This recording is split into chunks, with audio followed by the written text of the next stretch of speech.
She's a fogging it. Got another tank for you. Another spiffy tank. The sub tank. But before we get into that, I gotta get something off my chest. Gotta get it off my chest. I'm excited. I'm stoked. I'm just loving life. And you know why? One, I'm gonna be a daddy. And two, I'm a vapor. And you know what? I'm proud of it. And guess what? If you're a vapor out there and you're watching, you should be too. It's all about saving the lives. If you're watching this for the first time, and this is the first time you ever laid eyes on me, you've been smoking for 10, 15, 20, 25 years, and you can't give it up. You're in the right place. Because here, I talk about vaping, electronic cigarettes, everything electronic cigarettes, talk about RDAs, talk about tanks, RTTAs, mods, mechanical mods, how to build your own freaking coils. I feel the love of vaping. Now on to this sub tank. The sub tank is made by a company called Kanger Tech, and Kanger Tech, they made the Pro Tank series, the 1s, the 2s, the 3s. They made the Aero Tank, the Aero Tank Mega, the Aero Tank Turbo. Now they got this sucker out. And right now I've got her sitting on this IPV Mini. Got the 1.2 ohm OCC coil head in here installed, and OCC meaning organic cotton coil. We'll get into all that in the close-ups, but I got her sitting on this IPV Mini, vaporing at 26.5 watts at the smallest air hole setting. And the juice I have in here is a 70 VG 30 PG. So that was at the smallest air hole setting, now the second largest air hole setting.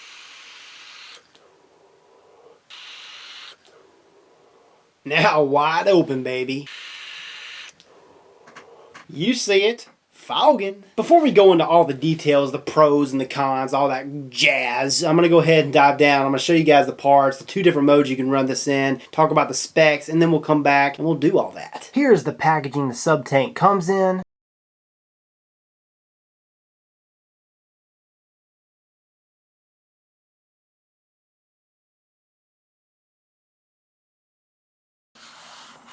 And then here's the box that slides into the box sleeve. And then on the back, you've got a description along with what this kit comes with, cautions, etc. Inside, you got your product authenticity slip. And then underneath that, you got instructions on how to use this sucker. And then underneath that, you got more instructions. And then underneath that, you got your big old sub tank. Pop this sucker out, and then it keeps going. Underneath that, you got all your extra goodies, accessories, etc. It comes with a Phillips head screwdriver. You got 2 extra coils, pre-built coils, and 2 screws. You also receive a few extra sleeves of this organic cotton. You also have a beauty ring. It comes with a rebuildable section, which we'll get into, along with the shaft / top cap, which goes along with the rebuildable section. And you also receive an extra coil head, a 1.2 ohm coil head. So here's the Kanger Sub Tank, and boy, she is a whopper. Holds 6 mils of e-liquid. She's 25 millimeters in diameter and 55 millimeters in length without the drip tip. Not only do you receive an extra 1.2 ohm coil head like I just showed you, but you also receive an extra 0.5 ohm coil head already installed into this device. She holds 6 mils of e-liquid in non-rebuildable mode, but when you put her in rebuildable mode, she holds 4.2 mils of e-liquid. The sub tank is constructed of stainless steel. She's got a Pyrex tank, and she's got a gold-plated floating 510 pin. The adjustable airflow is down here at the base. You got these 3 massive air holes, okay, and how to adjust it.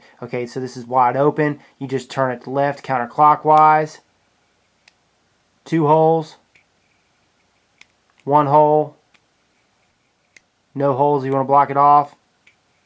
And then back to 3 holes wide open. Like I mentioned before, this is in non-rebuildable mode. Right now, she's just a bottom coil Clearomizer. The coil heads that are installed are the OCC coil heads, organic cotton coils. And how this thing works is, in this mode, this non-rebuildable mode, you fill this sucker up, you prime the coil. As you vape, that juice feeds into the cotton, to the wick, and then to the coil. Okay, so let's go ahead and start from top to bottom. Here's a stainless steel drip tip that this device comes with.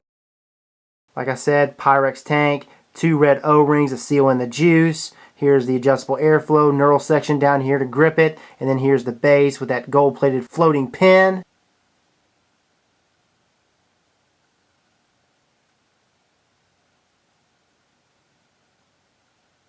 Let's go ahead and disassemble this bad boy. Take the drip tip out.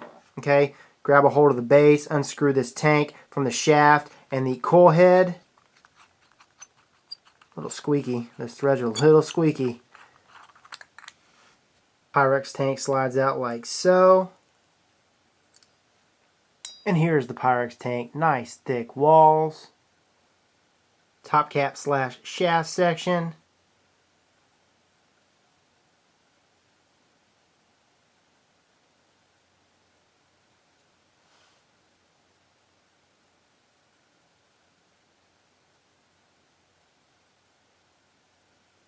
You got your red O-rings on each end, bottom, top. And then here's the base section. You got this coil head, this OCC coil head, which screws into the base section. And you notice this right here, this 0.5 ohm coil head. All right, it says Kanger Tech OCC 0.5 ohm, recommended vape, 15 watts to 30 watts. Coil head unscrews from the base just like so.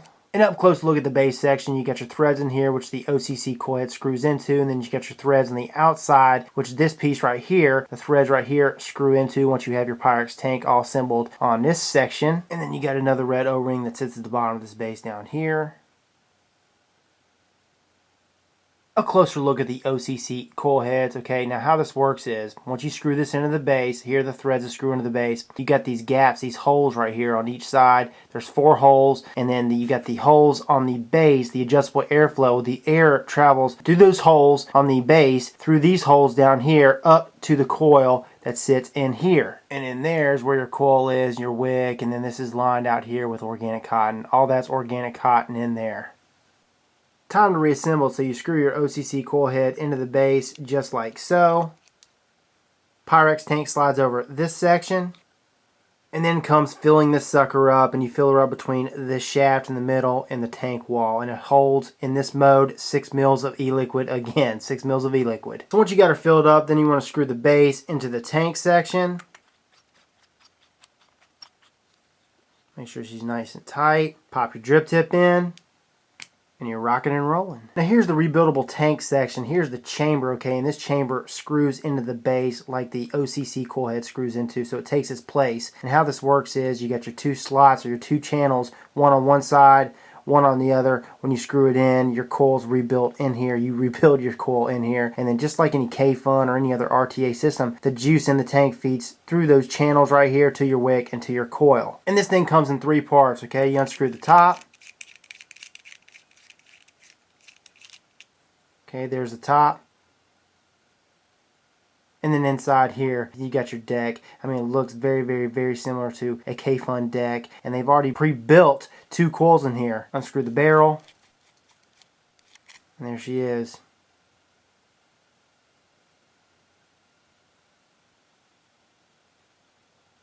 Once you've built your coil and you've inserted your wick and all that good stuff, pop this sucker on there. Unscrew the OCC coil head from the base, and then all you're going to want to do is replace the OCC coil head with the rebuildable section.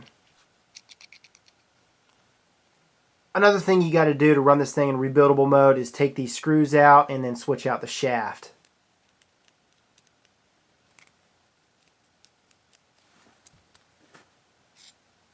And there's the original shaft for non-rebuildable mode. And here is the top cap / shaft section for rebuildable mode. Notice how the shaft section is shorter. Okay, so here's a size comparison. The one on the left is for non-rebuildable mode, and the one on the right is for rebuildable mode. Notice how the shaft is quite a bit shorter. And also notice how the shaft on non-rebuildable mode is wider. I mean, significantly wider than the shaft on the rebuildable mode. Next step, pop the rebuildable shaft onto the middle section, line it up with the holes, and then put your screws in and tighten this sucker down. Once again, tank slides over the middle section.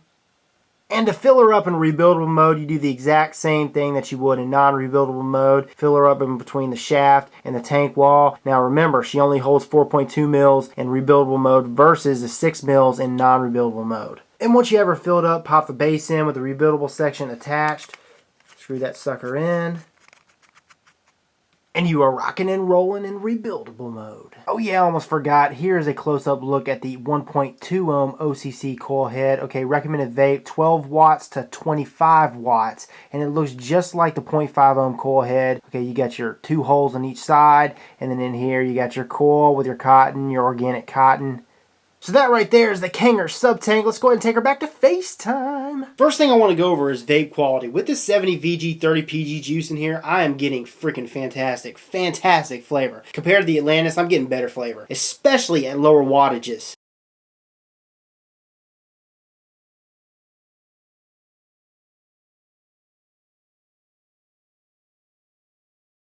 And with the better flavor at lower wattages with this Subtank versus the Atlantis, that's also with the same resistance rating, the 0.5 ohm OCC coil head versus the 0.5 ohm coil head in the Atlantis. Other than the flavor production being better at lower wattages for the Subtank versus the Atlantis, and the reason why I'm comparing this to the Atlantis is because everyone wants to know, Rip, what's the better tank? Which one should I buy? Okay, when you bump up the wattage on both of them, they're about the same. The flavor production is about the same. So 26.5 watts with the Subtank on here versus 26.5 watts with the Atlantis on here, I'm going to get slightly better flavor off of this device, the Subtank, than I am off the Atlantis. But as we jump 30 watts, it's going to start equaling out, okay? Equaling out. The flavor is going to be about the same across the board. Vapor production, this device versus the Atlantis, I'm getting about the same. So yeah, with the 70 VG 30 PG juice in here, I'm getting great flavor. But as I bump up 80 VG, it's still pretty good on the flavor. It starts to mute just a little bit. 85, it really starts to mute. 90, it starts to mute. It doesn't have any problems wicking at that higher, thicker viscosity juice, but just the flavor is just not as good. It starts to mute a lot. And the same thing went for the Atlantis as well. I mean, the higher the VG, and you start bumping up above 80, 90, the flavor starts to mute. It's not great. But see, 70 VG to me is like a cutoff line for most of these tanks. 70 VG, usually you're going to get great flavor. You're going to get great flavor. You're going to get pretty much full-on flavor. Is it like an RDA? No. Anyone who says it's like an RDA, you must be smoking something. Not even close, but it's really good. So if you're the type of vapor out there, you got a PG allergy. You cannot vape anything with PG. Okay, you can only vape the thick juices, 80 VG, 85, 90 VG, and above. This thing's not for you. Or the Atlantis. Now on to quality control, machining, tolerances, etc. Okay, rating this thing from 1 to 10 scale, I give this an 8.5. 8.5 out of a 10. Kanger Tech has really stepped it up. They machine their products, I mean, squeaky freaking clean. It would have gotten a higher rating, but the threads on the base, you guys heard it in the close-ups. I mean, they were squeaky, but still. Okay, 8.5 out of a 10. I had no machine oil whatsoever. The tolerance is the way the freaking Pyrex tank fit on there. It was just smooth as butter. Slipped right on there. I haven't had a leak on me once. This thing is solid, hefty. This thing weighs more than the IPV Mini. Yeah, so Kanger Tech has definitely stepped it up in that machining quality control ball game for sure. And that's also got to be mentioned in the pros. And the next pro I'm going to be talking about is the capacity, the juice capacity. This thing holds 6 mils of e-liquid in non-rebuildable mode, and it holds 4.2 mils of e-liquid in rebuildable mode. To me, I mean, that's a ton of juice, For a while, I was worried about Kanger Tech and their adjustable airflow ring because on the, what was it, the Mega and the Aero tank, the adjustable airflow just spun. It just spun. It was just really loose. With this one, they got it right. I mean, it clicks into place. It's a lot like the Aspire. Adjustable airflow is great with the 3 massive holes open. I mean, you can do lung inhales easy. You could do mouth to lung inhales if you close it off all the way. For the lung inhalers, it's great. I can leave it open, just the 1 air hole open, and do a lung inhale easy. It's restricted, but it's easy. So yeah, I'm loving this freaking airflow. Love it, okay? Compared to the Atlantis, wide open. The Atlantis has it by a hair, by a smidge. It's noticeable, but it's not crazy. But here's the thing. If you take this drip tip, this stainless steel drip tip out that it comes with and put in your preferred, that's like, let's say, wide bore, it's pretty much the same as Atlantis. The airflow, that is. And also notice this, okay? You can close this thing off and get better mouth to lung inhales off the Subtank than you can off the Atlantis. Now, I really don't recommend them for either of them because it's not really a tight mouth to lung inhale. If I'm going to do a mouth to lung inhale, I want something like really tight. That's that experience a lot of the guys want when they first get off the SIGs, and I get that, but you're not going to get that with this. I've gone through 5 different coil heads for this device, and every coil that I've gone through has been consistent. It's given me great flavor and has lasted me at least a week and a half, and that's pretty darn good. Another pro, this thing is interchangeable. You can either leave this thing in Clearomizer mode, or you can turn this sucker into RTA mode. And you better believe I got rebuildable tutorials coming on how to rebuild this sucker in RTA mode. Next pro, 510 connection threads, been compatible with all my devices, all the devices I've owned, mechanical mods, variable voltage, variable wattage devices. It's screwed down to make connection. Another thing I love is a gold-plated floating pin. Love that thing. It not only comes with this killer stainless steel drip tip, but you can take that sucker out and use whichever one you want, whichever one you own. Everything that I've used, every drip tip that I've owned has been compatible with this drip tip connection. Like you guys just saw in the close-ups, this thing is a whopper. 25 millimeters in width, and look at this, how it fits on my IPV Mini. I mean, major overhang. Major freaking overhang. Well, good news, it comes with the beauty ring to give you that flush look, but here's the bad news, and this is going to be mentioned in the con. I'm going to go ahead and already mention it. The beauty ring doesn't even match the rest of this device. It doesn't have the same finish, but here it is. So it'll give you that flush look. Looks kind of wonky. Gotta mention this as another pro, but the packaging, I love the packaging. I love the color. I love red. Red is just, it's so appetizing. It makes me hungry, but it also is just a great color. I love the red O-rings. I like this touch. I think it looks the tits, man. It really, it makes me just want to vape it whenever I see it. You know, when I first saw pictures of it months ago, I was like, I gotta have it. I gotta have it. Just because it's the red. And then when I received it, I was like, whoa, this is great packaging. It really stuck out to me. It stood out to me like a sore thumb. That's a good thing. Also, another pro is that this thing, the price point is great in my opinion. I know most places sell this thing retail is like what, 50 bucks, but the place that sent me this, $39.99. $39.99.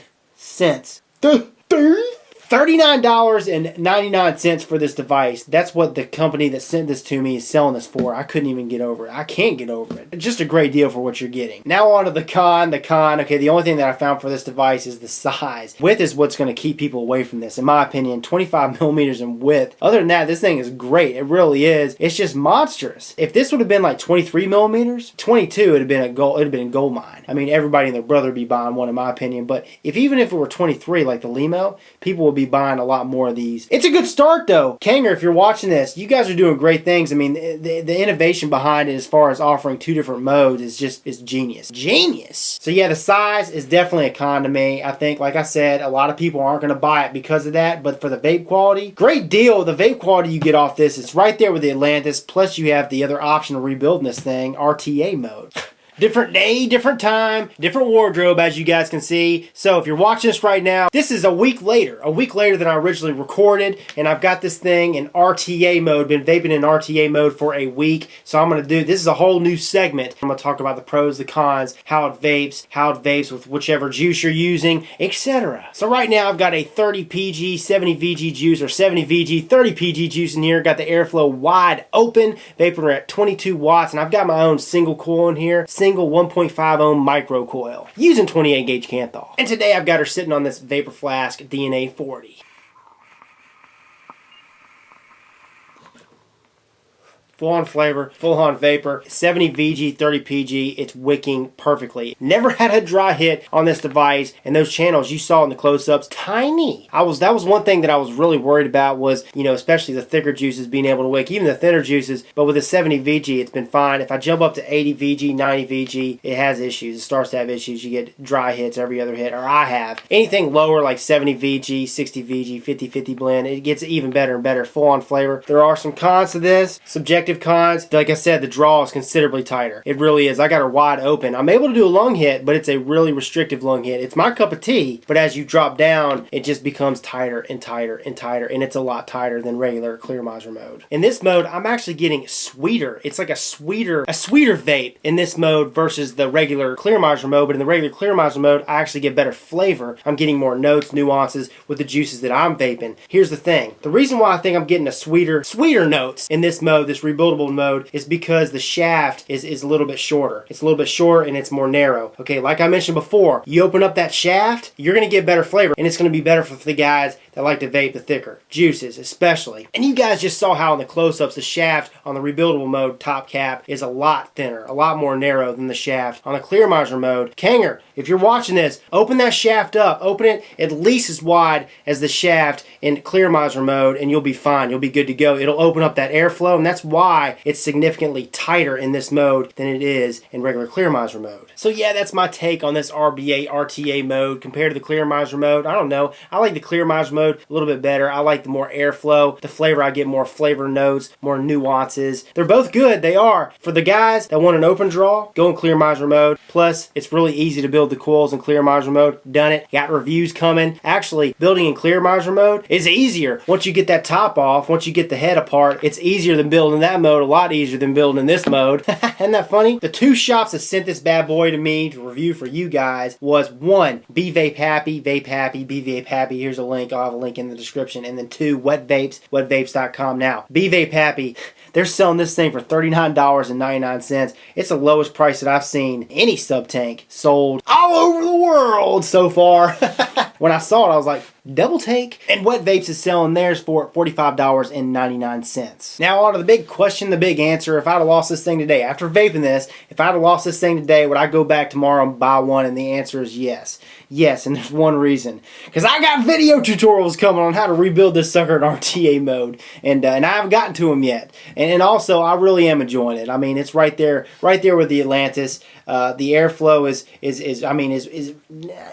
it's wide open. This thing is wide open. It is. And like I said, if you switch out the drip tip, it'll be right there with the Atlantis. The flavor is just great for a Clearomizer. It beats the Atlantis in my opinion. The only thing that it knocks it off of that, oh, gold mine, gotta have it, is the fact that this thing is 25 millimeters in diameter. That's the only con that I could see that's going to affect the sales of this device.